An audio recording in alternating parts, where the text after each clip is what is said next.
there's a misconception that there are two kinds of people, creative people and the rest of us.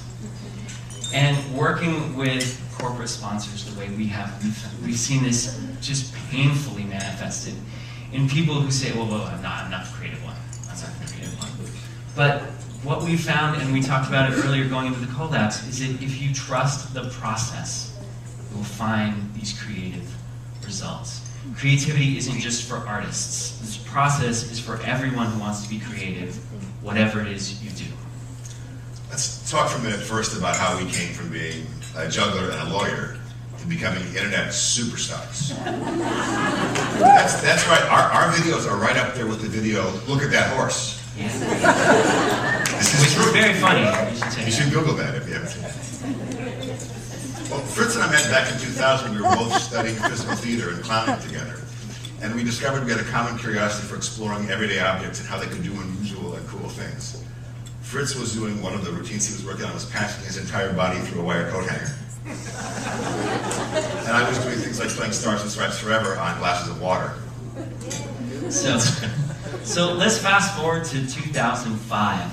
Stephen came to visit me up in Maine and said, have you heard something is supposed to happen when you drop Mentos mint candies into a bottle of Coke? And like a lot of you have probably done. I had not tried it yet. Yeah, like I hope a lot of you have done. Or but I brought stuff will with do me. soon. Yes. We went out into the backyard and we dropped a handful of Mentos into a bottle of Coke. That's cool. Let's get more. Well, about 6 months and about 600 bottles of soda later, we made a video. So we put it online on a Saturday morning in June. And we told one person. That afternoon, I'm talking to Fritz, and I'm checking the website out just to make sure it's working. And I say, Fritz, guess how many views we have? Now, I knew we only told one person, but I was feeling kind of frisky, so I said, 400. 4,000. And by the end of the day, it was 14,000, and just exploded. Now, both Stephen and I were going to be gone for the next couple weeks after that, so we asked our friend Jason if we could put his name and phone number on our website, just in case Letterman calls. Well, Monday morning, about 48 hours after that video went up, Monday morning, Jason calls and says, you know how you asked if you could put my name and phone number on your website? Just in case Letterman called? Yeah, Letterman called. That was Monday morning. Tuesday morning, the Conan O'Brien Show called. Wednesday, we were on All Things Considered on NPR. Thursday, we got an email from the folks at Wet Design, who built the Bellagio fountains in Las Vegas. One of our big inspirations for the video. I thought they were going to sue us. And that was the beginning of Eepybird as a company and the beginning of an amazing ride that now, 6 years later, shows no signs of slowing down. So we're going to talk today about what happened from one bottle out in the yard to 100 bottles on Letterman. What's our creative process? Because whether it's those first Coca Mentos geysers, or turning 250,000 sticky notes into waterfalls, or harnessing the power of Coke and Mentos to make a rocket car, there's a method to our madness. There's a process that we use time and time again, and that you can use to be creative in what you do, and that you can use to help others be creative in what they do. We call it 1, 10, 100. These are our 3 stages of developing an idea. The first is experiment 1. Experiment 1 is just that raw idea that catches your interest that you want to explore further. For Coke and Mentos, it was just taking that first handful of Mentos and dropping them into the bottle of Diet Coke and seeing that crazy geyser. From there, we moved to experiment 10, which is just a quick rough sketch, the prototyping. The quick prototyping that we're going to be doing here. The first rough sketch of the finished product. And then finally, we want to move to what we call experiment 100, which is the fully developed idea, something unforgettable. The key for us with this is just like with improv, is don't try to be brilliant. You just want to go one step at a time, from experiment 1 to experiment 2 to experiment 3 and so on. we use this sort of scientific terminology to emphasize that we see this as just a methodical process. There's no genius involved. We don't believe in genius. We believe in hard work. So we don't come into work in the morning saying, today I'm going to change the world with a genius idea.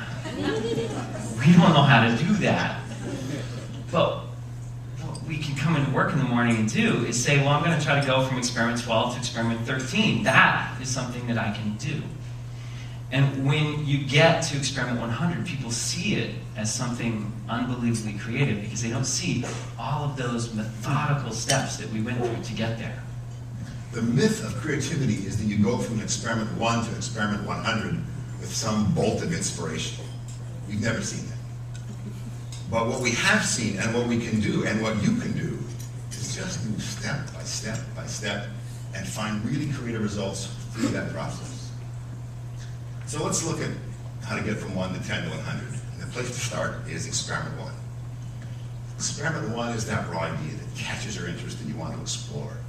If you're a writer, it could be that snatch of overheard conversation that makes you think, there's a story there, maybe there's a story there. If you're a lawyer like I was for 20 years, it might be that document or that deposition testimony or that little anecdote that you heard in discovery that catches your interest and you realize you want to put it into your closing argument. And probably you should be building your case around those kind of bricks.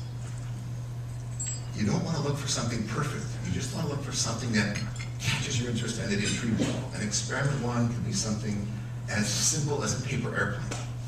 So I brought one. So just take a look at this and watch it fly for a second. Simple, cool. If that catches your interest, there's your experiment 1. That's something you could really explore. Nice. You could find something really cool. When we were looking for new experiment 1s, we wanted to move beyond Cocomentos. We took our whole crew down to Office Max.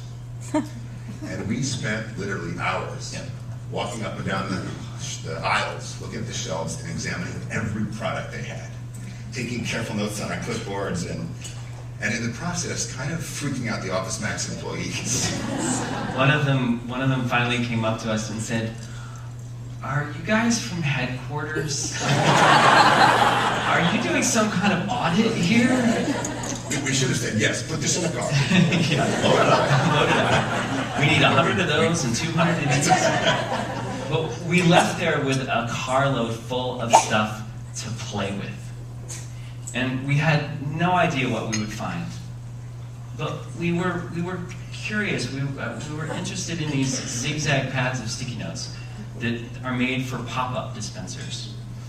And they just seemed interesting. So we started to play.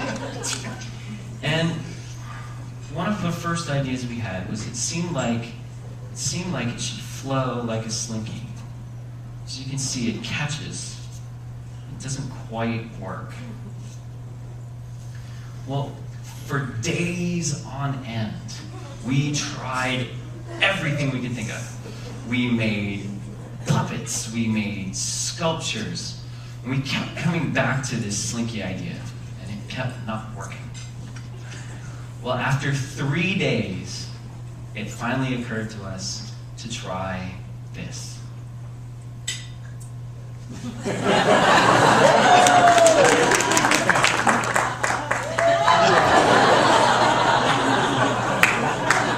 That was it.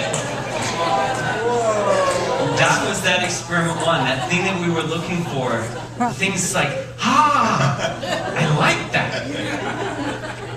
That was the thing that we wanted to explore further.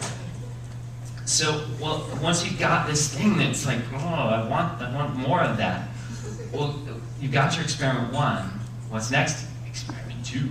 So let's take a look at going from 1 to 2 to 3 and so on. Our key tool for moving from experiment 1 to experiment 10 is just variation. How many twists on that first raw idea can you find? It's not about quality at this point, it's just about quantity. You're trying to get as many possible variations on your first experiment 1 as possible. So with Cocomentos, the geyser shoots out the mouth of the bottle. Fantastic. What else can it do? Can we split the geysers in two? Can we punch holes in the bottles? Can we swing them on ropes? We did all of that stuff. And eventually we ended up with these. These nozzles fit on top of the bottle, and they shape the soda spray. So this red one has a 1/4 inch hole, and it makes a geyser that goes up straight in the air about 25 to 30 feet. This one has a 1/2 inch hole, and it shoots a thicker, stronger geyser. And this one has 3 holes, and it makes a giant fan of soda spray. All in all, we have about a dozen different effects. Here's an experiment 2, a variation with paper airplanes. Same paper airplane, we just curled down one corner, up the other corner, added a little color on one side. See if this works. So you're looking for that kind of variation. That's one twist, literally a twist in that case, on the experiment on the paper airplane. You want to find as many of those kinds of changes as you can. So an airplane that does a loop-the-loop, an airplane that comes back to you, an airplane maybe that leaves a trail of confetti behind as it flies. You're looking for as many of those as you can possibly find. With sticky notes, it took us a long time to find enough variations. We've been working with these on nights and weekends in between everything else for about 3 months. And one night I was on the phone with a friend of mine, just idly fiddling with a pad of sticky notes. I said, hang on, I gotta call you back. What if we take some sticky notes and we stick one end to the other, like so. It makes a wheel, but it's not strong, so you can't get it to roll. But like before, you can rotate the sticky notes 90 degrees, like so.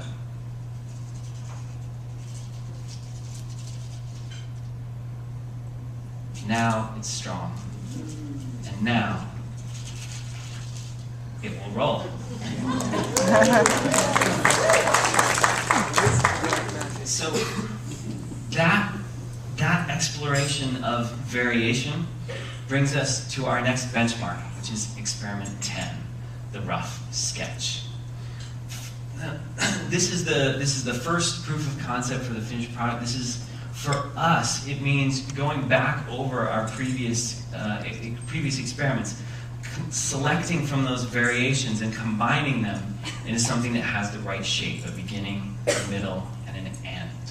For an engineer, experiment 10 is that prototype, that rapid prototyping. We're learning from our IDEO people here. The rapid prototype that's held together by enthusiasm and duct tape. For a writer, an experiment 10 would be an article that's the seed for a book, or the first draft of that story based on that overheard snippet of conversation. Maybe later, it'll be that novel or that screenplay, but for right now, it's just quick and dirty. This is whatever you're working with, the duct tape version. We'd like to show you a video very few people have seen. This is our experiment 10 for Coke and Mentos. We shot this live in front of an audience at the Oddfellow Theater in our home base, the little town of Buckfield, Maine. Let's take a look.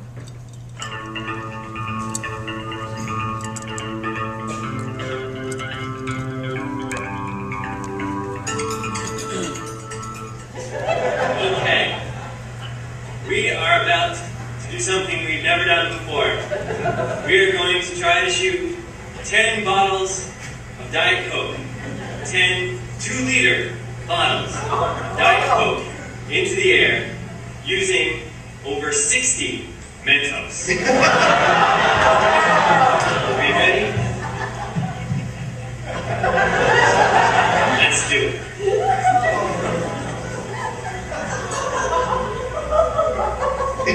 3, 2, 1, go! 3, 2, 1,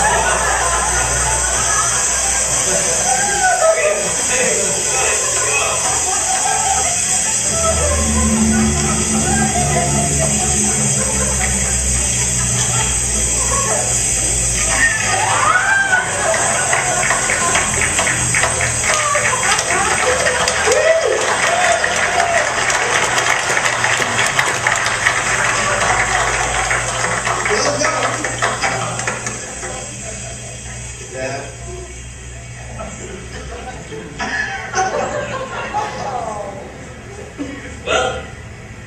did that work pretty well. I hope you enjoyed it. Back to you, Mike. Yeah, thank you, Chris.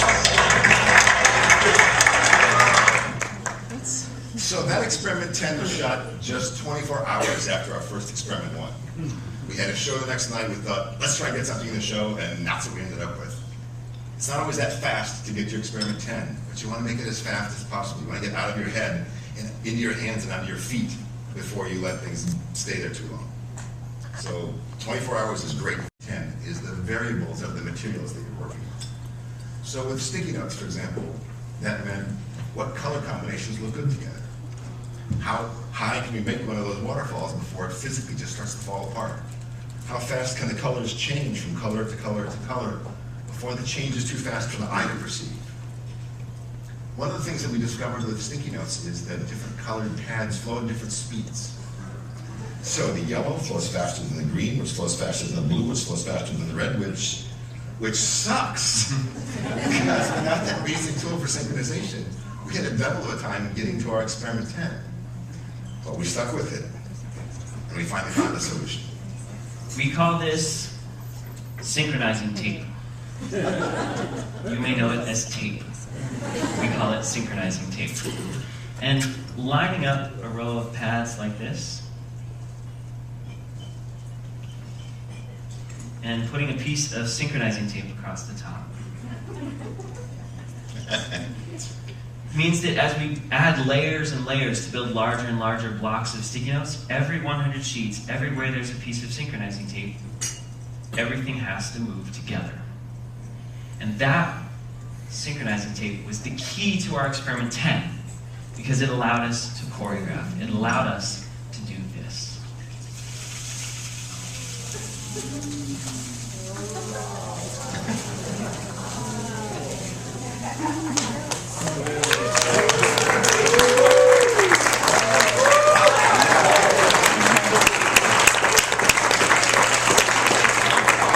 So you've got your experiment 10, great. Here's where you can fall into a trap. You think you're done. You're not done. Experiment 10 is just the beginning, not the end. People really liked that experiment 10 we did with Cocomentos at the theater, and they came up to us afterwards and they said, that was great, you gotta put that online. But if we'd stopped there, Cocomentos would never have become the phenomenon that it did. So don't stop at your experiment 10, keep going to 20 and 30 and 40 until you get to your 100. Something that's unforgettable. Well, tonight we're gonna talk about 4 of our tactics for getting to from experiment 10 to experiment 100. And these 4 things are really simple. But they're the 4 things that we think about every day. They're the 4 things that we encourage in our team members. They're the 4 things that I had to remind myself of this morning going into the collabs, going, I gotta be brilliant. No, wait, no. And this, if you want to describe what it is we do, these 4 things, this is what we do. So the first is be obsessive. This comes very naturally to me. You want to obsess about your experiments to the point that you become one of the world's leading experts. I would venture to guess that no one on the planet knows more than we do about the extremely important science of dropping candy into soda. Candy soda. And similarly, we set out to be the world's leading experts on making waterfalls out of sticky notes.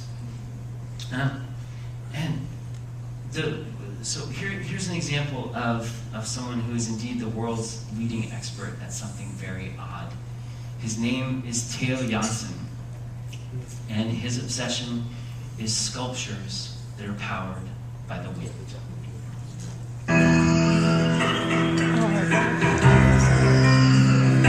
That sculpture is over 5 meters tall and weighs 3 tons.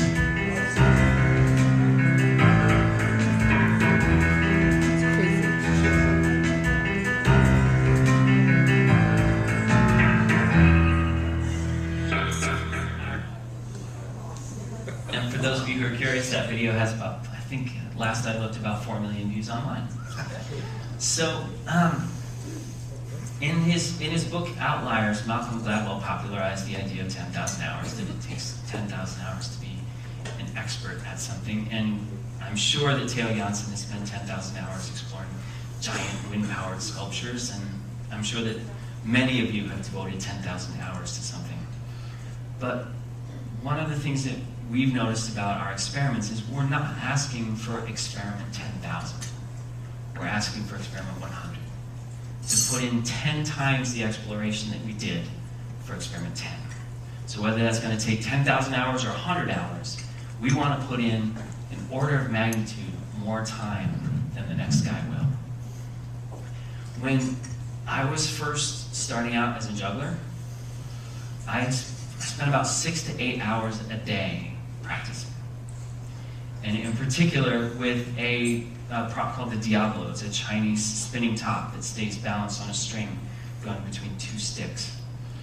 And one of the guys I was working with said, "We got to take your Diablos away from you so that you will find something new." And I'm really glad that I didn't listen to him, because after 2 years of working continuously on that, I won a gold medal at the International Jugglers Championships doing nothing but Diablos. And so that was years of obsession, whereas Coke and Mentos was about 6 months. But each time we encouraged ourselves to just keep digging. So, you know, y'all here in this room, you're here because you're passionate and because you're very good at what you do. But when are the times that you have gone further than any sane human being would? When are the times that you've pushed yourself to go further than you thought you were capable of? And if we're afraid to fail, we're afraid to try. And that attitude goes all the way from the classroom up to the boardroom. It's students and teachers and administrators and the corporate people that we work with, and sometimes even in our own building. Often it's safer to say nothing or try nothing than it is to say something and risk being wrong. But in order to be creative, by definition, you have to go into the unknown. And when you do that, on your way to your 100, a lot of things you try aren't going to work. Some of them...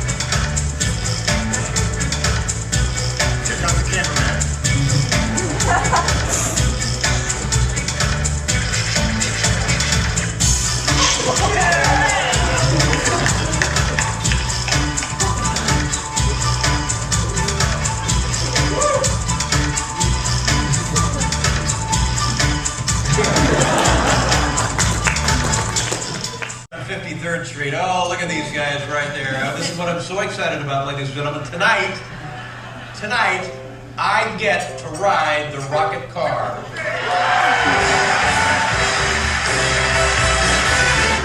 All right, here we go, gentlemen. No, I don't think I need the helmet. It'll mess up my toupee. Okay. Is everybody ready? What do I do? I just get up there. Sitting on. Okay.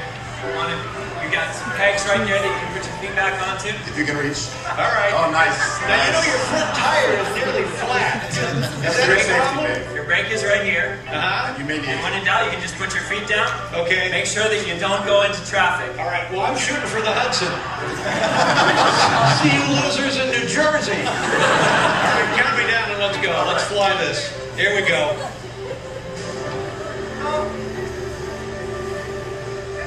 Ready, Steven? Ready! Ready, Dave? Ready, Matt? 3, 2, 1, pull! Release!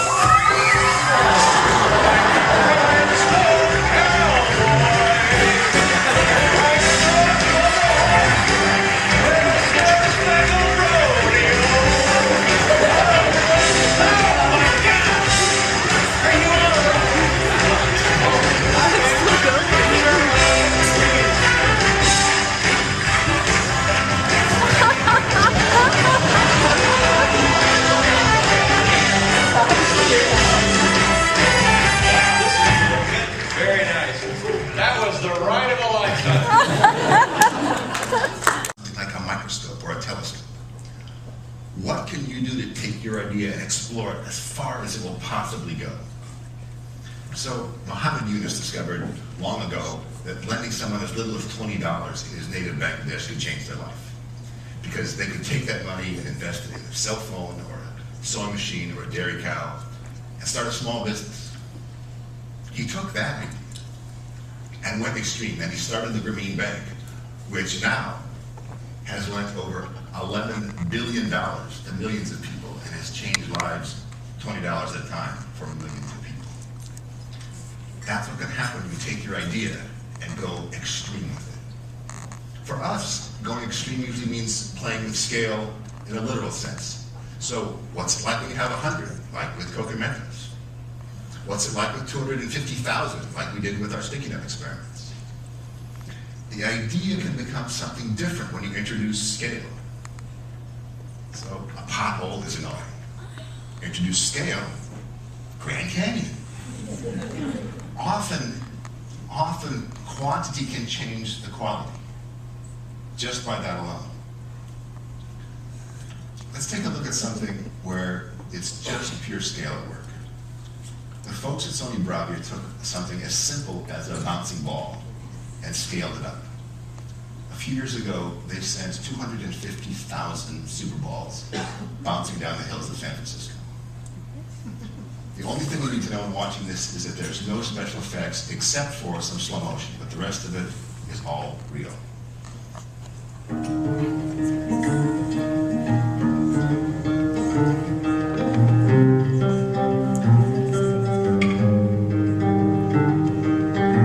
One night to be confused, one night to speed of truth. We had a promise made, 4 hands and then away, both under influence. We had differences to know what to say. Mind is a razor blade to call for hands above, to lean on. Would it be good enough?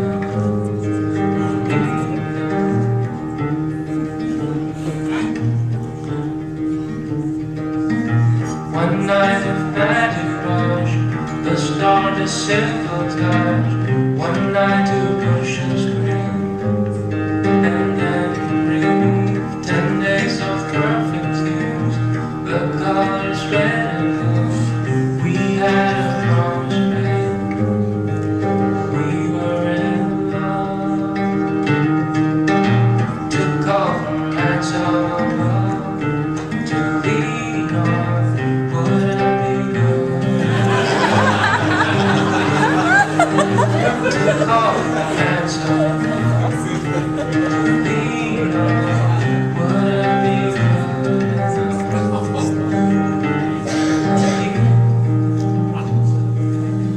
You knew the hand of the devil,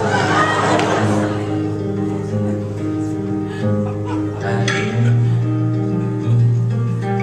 kept us away in their multitudes, sharing different heartbeats in one life.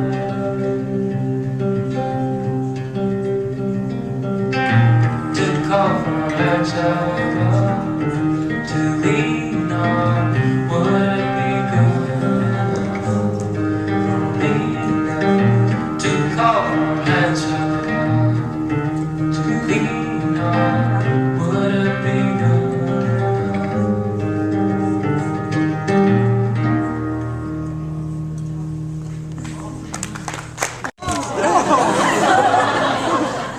So that was 20. Imagine 200 or 2,000. That would take a lot of time folding paper airplanes and a lot of time picking all these guys up and resetting them and resetting them. But it might be worth it.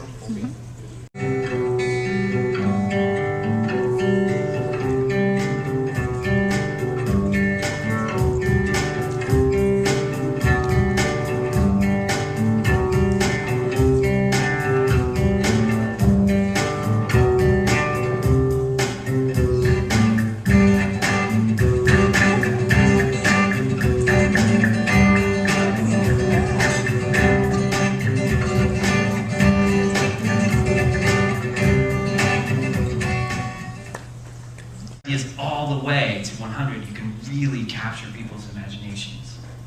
So for our first video, we gave ourselves a couple really strong rules to force us to be more creative. First, we said we're going to use nothing but Coke and Mentos. So we had to find enough variations within Coke and Mentos alone to hold your interest. Almost any industry, you'll see these same principles at work. You'll see companies taking an idea to 100.